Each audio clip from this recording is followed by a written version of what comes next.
मंगलं मधुसूदन मंगलं पुंडरीकाक्ष मंगलं गरुडध्वज।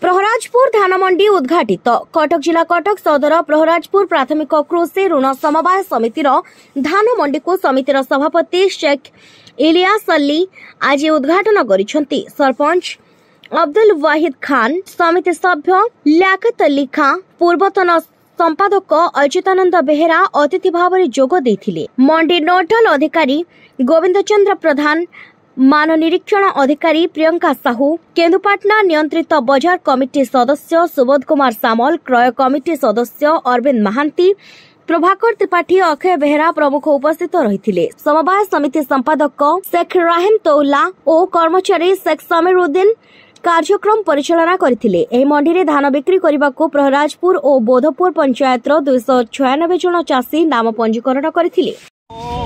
मंगलं मधुसूदन मंगलं पुंडरीकाक्ष मंगलं गरुडध्वज। माधव माधव विष्णु माधव माधव हरि स्मरन्ति साधवा नित्यं सकल कार्येषु। मो शेख इलियास अली, प्रहराजपुर सभा समिति सभापति परिचालन कमिटी।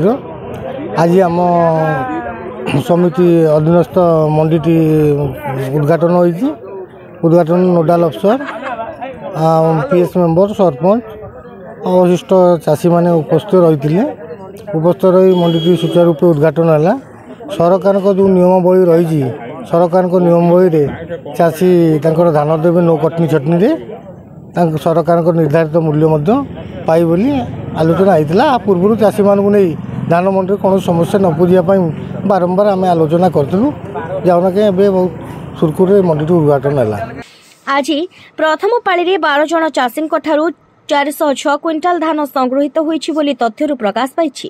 अरविंद महांती प्रहराजपुर सोसाइटी जन चाषी ना प्रति वर्ष बोले तो ए वर्ष सोसाइटी उद्घाटन है किंतु पाख सोसाइटी आम जो देखुचु कटनी चटनी से आमको चाषी मानक टिके भयभीत होचु जे बहुत चाषी धार उधार करी कार्य करछंती। जदि कटनी चटनी हम 5 किलो लेखा सोमपुर मंडी किशनगर मंडी नेले एथिपाई सरकार को मोर अनुरोध जे कटनी चटनी बंद करंतु आउ चाषी मानक ठीक उपाय धान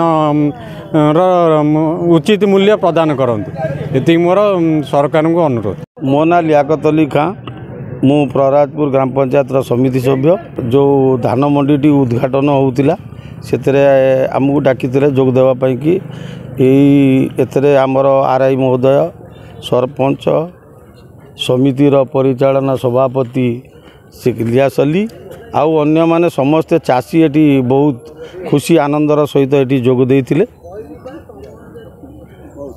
ये जो धान मंडी मु जेते बुलिबा देखिबा भितर आम ब्लॉक भितर सबुठ भल धान मंडी जहाँकि एटी काट छाट सेमती किछि सेमिति हुए नहीं।